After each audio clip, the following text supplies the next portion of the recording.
All right. Welcome back to another session. As you see, we are casting a special tournament. And today I have a special guest, which is Vojta, playing Muxus on the right side. You probably know him as TukTukWhosThere, the Goblin King, if we're talking about Duel Commander, at least in my opinion. What do you think? Hi, I'm excited to be here. Yeah, it's pretty cool. We played this top 16 last weekend. I was not too successful. However, you made it to the finals, as we see. And as I said, you're very passionate about goblins this time, not on Grenzo, but Muxus instead. What was the intention, or like why did you make this swap? Is it like you think it with the deck for some time and you think it's better positioned in the metagame right now, or is it just in terms of how do you say, an act out of Meta call. yeah, no, it's not necessarily a meta call. Maybe just because you feel it more. Like, you know what I'm saying? Like it's more like a I guess on one hand, it's a little easier to play because the games are not so grindy, and so you can actually play the games reasonably quickly, and you have more time to relax and like relax your head as well, right? Mhm. And also there are more results on MTG Top 8 with Muxus than with Grenzo, Which makes especially lately. deck building easier for you, or is it like, do you have like a very specific way of No, building a definitely, deck? it definitely makes the deck building easier for Okay, sure. because with Grenzo you were pretty much more or less the only one running the deck, right? More or less, yeah, Yeah. I would say so. Okay. Yeah, I've seen it in France first, I think. I mean, we all saw the deck in Legacy, probably. At least I did. It was doing quite good over there. And then Yeah, people tried it out as a commander. At first, it looks a bit cute because CMC6 Goblin Commander, oh, it's hard to get there. But then you have a look at your list or the lists overall, and that's what we see right here. There is yeah, a Pyretic Ritual into Geo Search, which yeah, makes and a cast available on turn 3. And that's quite yeah, fast. it's sometimes it's insane. Sometimes you can get to 6 mana even on turn 1, even though that's very rare. How does that look But like on turn 1? so basically, 3 rituals, right? Like you have one ritual that gets you to 2 mana. Okay, yeah. You have another ritual that gets you to Right of Flame, you mean, yeah? Okay, yeah, okay. basically. It's yeah, it can be really fast. Usually it's something like City of Traitors and Spirit Guide to start it with, Mm-hmm. right? That's 3 mana, and then you have like 2 other rituals, like what's it called? The 3 mana that gives you 5 mana, and then one more that's just gets Seething you to the Song. 6. Yeah, yeah. Seething Song, that's it. Yeah. Yeah. Yeah, cool. When I checked the list, you're both playing the combo. There is Snoop inside. There is the how help me out? How's it, the other one called?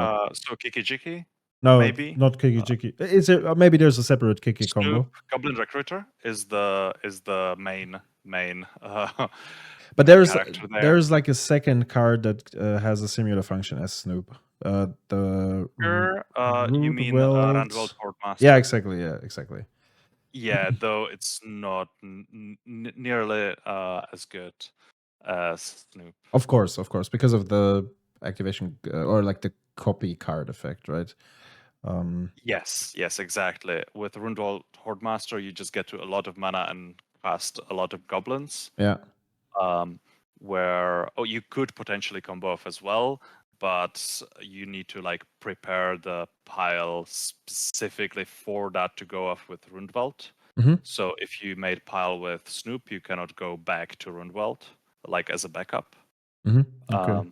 Even though it's still pretty good because it just yeah, it just like you can still like draw six goblins a turn.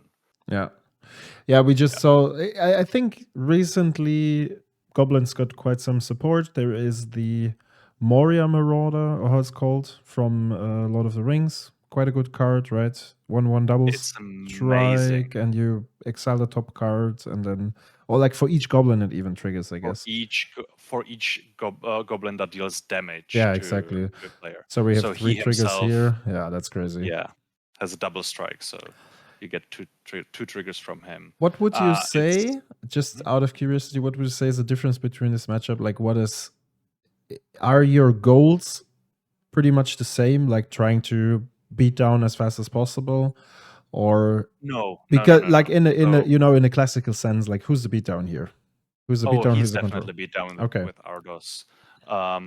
And because I was trying to metagame and I was not expecting nearly as much aggro in the top 16 of the league, I don't play Pyrokinesis or Fury while he plays both to clear the way for his goblins and to deal as much damage as possible, as fast as possible. So for anyone who wonders how the top 16 looked like, actually it was quite diverse. So we had those 2 decks, Muxus and Ardoz. Then we had 2 times Hidetsugo, 2 times Atraxa.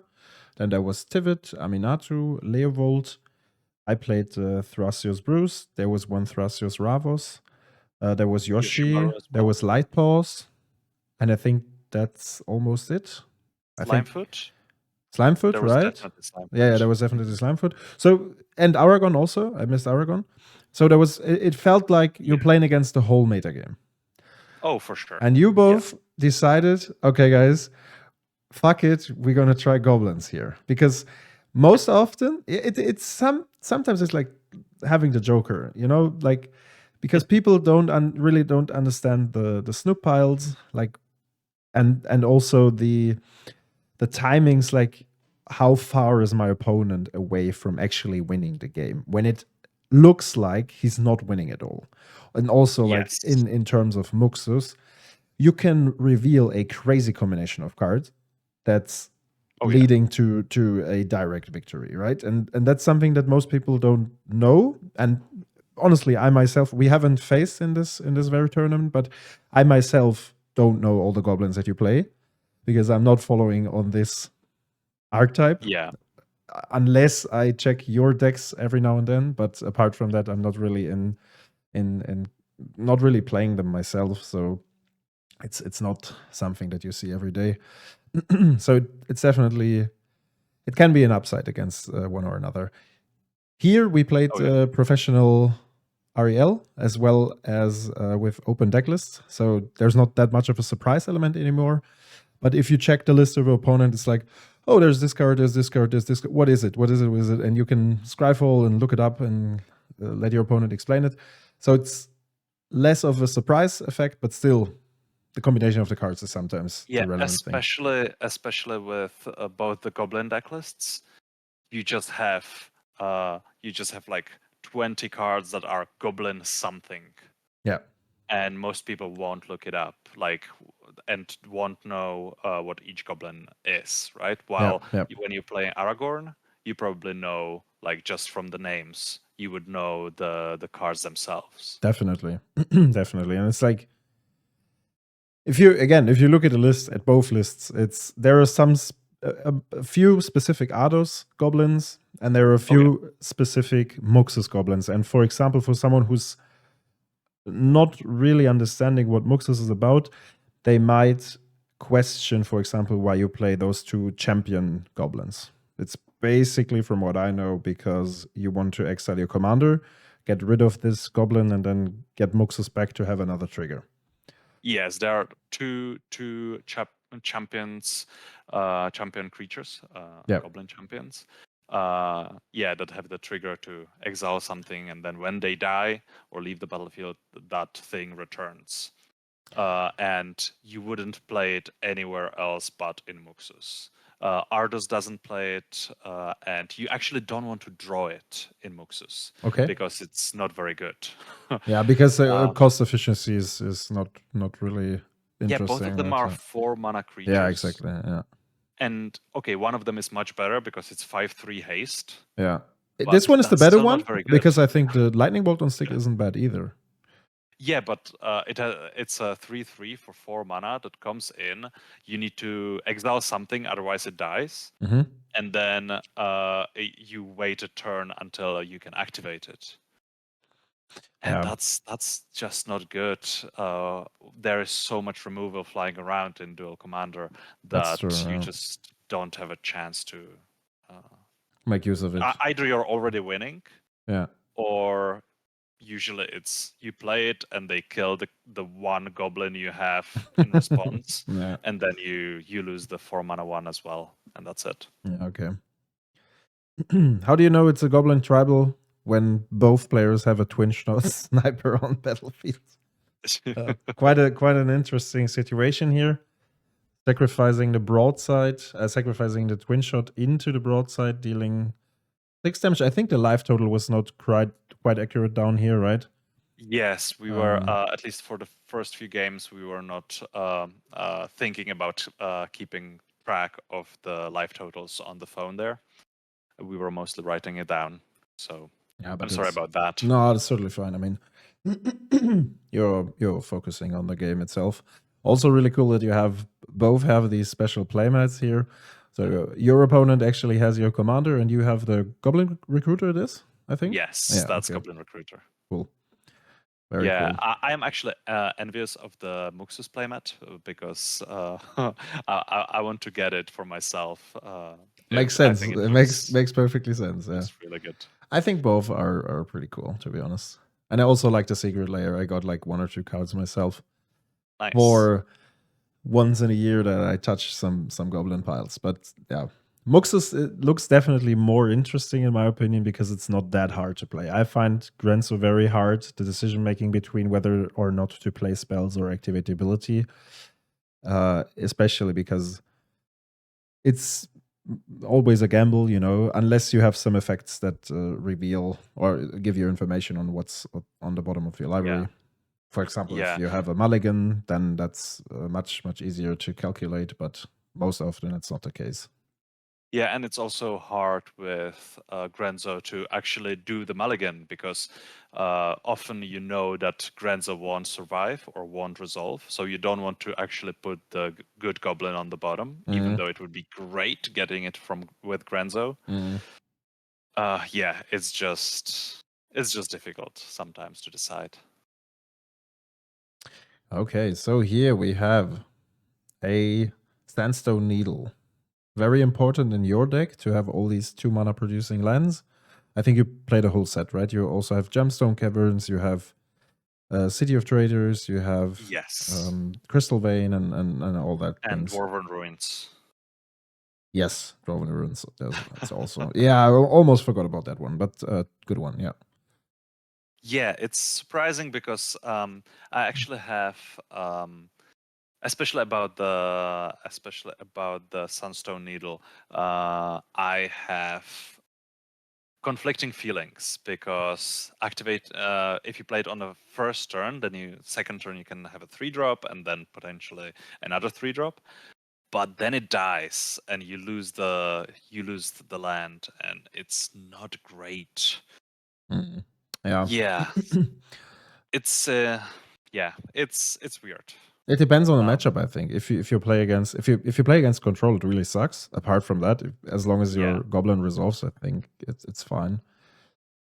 Mogmob, by the way, a card that's also I have seen it for the first time here in your match. To be honest, like MH3 is not that far away, but I don't know. I didn't really see this card in the spoil. I can't remember seeing it. But obviously, it's a great card. At least for Ardoz. I think you do not play it. Yeah, I don't think I do.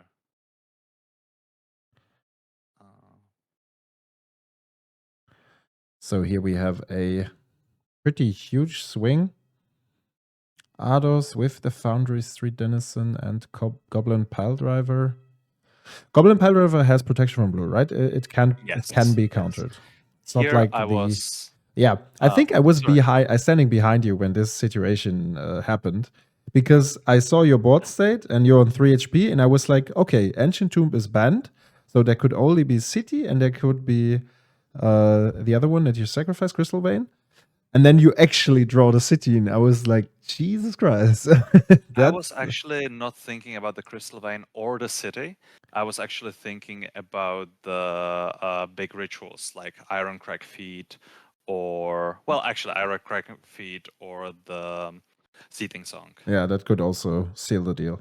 And revealing 4 out of 6 cards that fit the triggers is quite powerful here. Oh, definitely. It was good. I mean, mostly small. Like, there is no, again, Muxus triggers, like the +1/+1 is equal to the amount of goblins you control, right? Not attacking. Yes. Okay. Exactly. Yeah. Since you're on 3 HP, I can see why you decide not to sacrifice the torch and attack with Muxus, especially because your opponent has some blockers available, and he's on 20 HP. There was another new goblin, by the way, from the Jumpstart set. Also a really good card. The one that crate. Yeah, the one that pings for each creature that enters the battlefield, or whenever Goblin or more is attacking, I think. Yes. Well, no. When some goblin is attacking, you get a 1/1. So then it pings with that entering the battlefield. Yeah. Okay. Good. Okay. Basically, another version of Rebel Master or War Boss.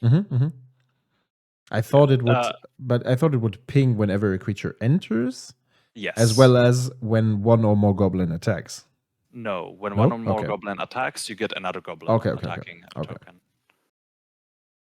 And there's another new goblin. It's a Seer Slicer. So as I said, guys, there are a bunch of new goblins. It's insane how much Wizards is recently boosting this archetype. And I like it because I think I still think it's one of the coolest archetypes in Magic. And I think it has a huge fan base. Not that much as Singleton, actually, because Duel Commander is a format that allows for archetypes. In Highlander, for example, I'm not sure if you can play it, but it's definitely not as good as here in Duel Commander, because you have like one of your best cards as a commander with Muxus, and in Highlander it's just a 1 of 99. Yeah, that's a huge difference. So here we have a Kiki Jiki. Yeah, here I tried to copy the Legion Warboss, but if I'm not mistaken, he has either Pyrokinesis or something like that. No? Okay, no. That was a different one then. Different game. So sacrificing the Torch Career to give Muxus haste. And that was quite a fast one here. Yeah. So, again. So it's game 4, guys. Just because some people might wonder, it's 2-1. The score is 2-1. This is a best of 5. So the top 4 was played best of 5. If I'm not mistaken, Ardoz is winning 2-1 here. Yeah, exactly. The current standings are 2-1 for him. So this is the 4th game. And you present a very fast commander cast, again with Pyretic Ritual and some more support. So is Kiki Jiki part of a combo line? So it can be. It can usually be. Okay. Is, because it's the easier combo line. Because with Snoop on the battlefield and Kiki on top of your library, you can just tap Snoop to copy itself because it has the Kiki's ability. And then the copy of Snoop that comes and has haste can again tap itself to copy itself and so on. And that way you have like infinite tapped Snoops. And then you just need to either copy the Goblin Recruiter or have some sack engine or play Skirk Prospector that allows you to cast Kiki from the top. In some way to get Kiki out of the way and reveal the Goblin underneath, which usually is something that says like, actually Mog Fanatic here on the battlefield is a good example. Sacrifice me, deal 1 damage anywhere, and then this situation, sorry to interrupt you, but this situation is epic because you managed to turn 2 Muxus with the ritual, So some people might have wondered, why is he not trading the Morg Fanatic with something like with the Skirk Prospector, for example, which would be reasonable. Once the Skirk Prospector is gone, the combo line is much harder to achieve, right? So, if not even impossible, I mean. It's still possible. Yeah, you know that better than I. It's just an assumption. But yeah, I mean, it's a worthy sacrifice. Having 2 Pyretic Rituals turn 2 helps to cast your CMC6 commander. And again, you have quite a good setup here, I'd say. Actually, here, this is the first time I managed to copy the Pyretic Ritual with the Flare of Duplication. And I was brainstorming about it before. But yeah, it's the first time that I managed to do it. Actually, I just want to say, just want to mention, it took me way longer to edit this game because I did not receive the original decklists from you. So I took the MTG top 8 decklists, and like let's say for every third artwork, because there are a bunch of artworks for each card, I had to search Scryfall. What the fuck is this card? You know, like if you're never in contact, I know 1 artwork for Goblin Grenade. Apparently, there are 4 or 5 artworks for Goblin Grenade. Yeah. And then I'm searching and searching and searching. It took me like, I think, double the time than what you usually do because I had to search for all those. But it was worthy because I think this matchup is just great. And I think, if I'm not mistaken, it was a Goblin King he played, right? Yes. Okay, so I got the right one. So our goblins are unblockable at this point, except for Goblin King. That is pretty good. Here, I actually made a few mistakes. One of them was putting into the play on turn 2 the command beacon. Because I needed another colored source for the goblin that gives haste for 1 mana. The Bushwhacker? Yeah. With Kicker, yeah. Okay. No, not Bushwhacker. You can actually see it there. Goro, you mean? Goro, that's it. At least I think so. And so you had like a second 1-drop in hand and no, actually the situation was that I had Gamble in hand, and I wanted to play the ritual for 1 mana that gives me mana for each goblin in play. That's, by the way, like one of the best reasons to play this deck. Like, oh yeah, especially against mirror deck. You want to play a fucking Goblin High Tide. Like, who does not want to play a Goblin High Tide? This card is so freaking cool. I didn't know it existed before, but now that I'm always surprised with how many different rituals there are in Magic. Like back then when I discovered Bubbling Mug, I was like, oh Jesus, there is a High Tide for swamps. And nowadays it's like we even have, I would be surprised, there might be even more. Maybe people can write it in the comments and teach us more about different rituals, but this one is very, very cool. Yeah, here I wouldn't have to play the Prismatic Vista if I would play it before, and I would actually have the Command Beacon in my hand for the gamble. So you're already counting this very single life point, right? So it's basically about the life that you lose by fetching the Prismatic Vista. Or it's also about the discard value. Okay, it's also about the discard when you play the gamble. Having extra cards to not to discard the Birthing Ritual. And because the Birthing Ritual actually counts all the goblins in play, not just your goblins in play. Oh, does it? Okay. Yeah, here it gives insane amount of mana. What's the follow-up on your hand? Is there any fancy thing? Yeah, that's why I'm even more upset about it, because at this point I have 3 cards in hand, right?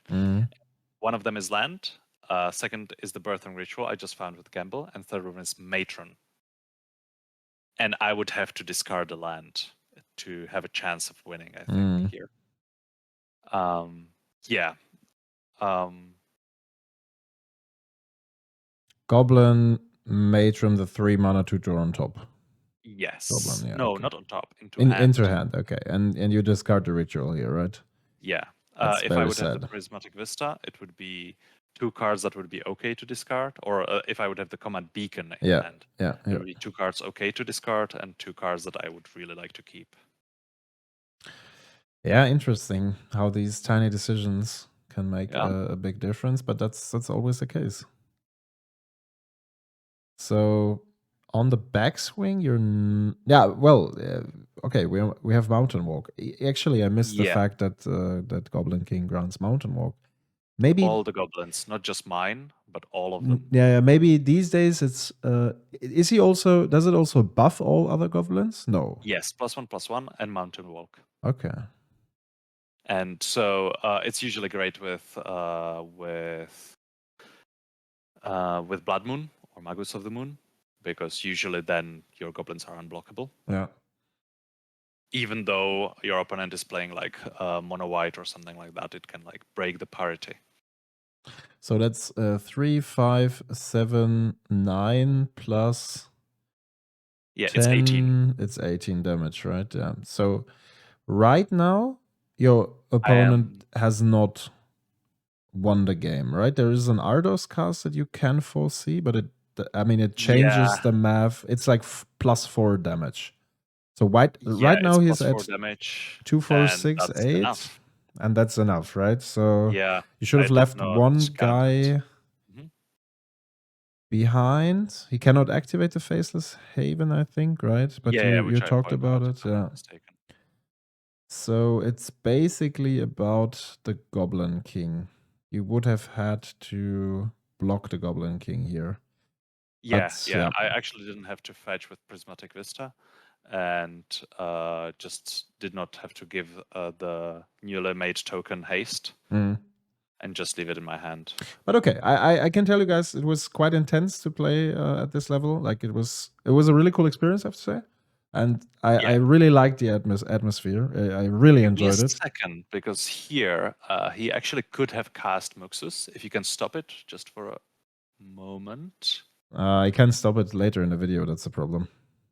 All right. Yeah, he would have gotten me anyway. He was able to cast Muxus with the Skirk and reveal enough goblins to kill me with the goblin without the Goblin King, but with the Goblin King in play. So. Okay, we're already at the end. Thank you very much for joining. It was a pleasure to have your insights on this matchup, and I hope to see more Goblin matchups in the future. Yeah, if anybody would like to know more about Muxus or Grenzo or just a Goblin tribal in general, feel free to text me or get a hold of me in some way, probably on Discord. And yeah, I'm always happy to talk about goblins. Great. Thank you very much, and thanks to our audience for tuning in, and see you in the next one. Bye-bye, guys. Bye.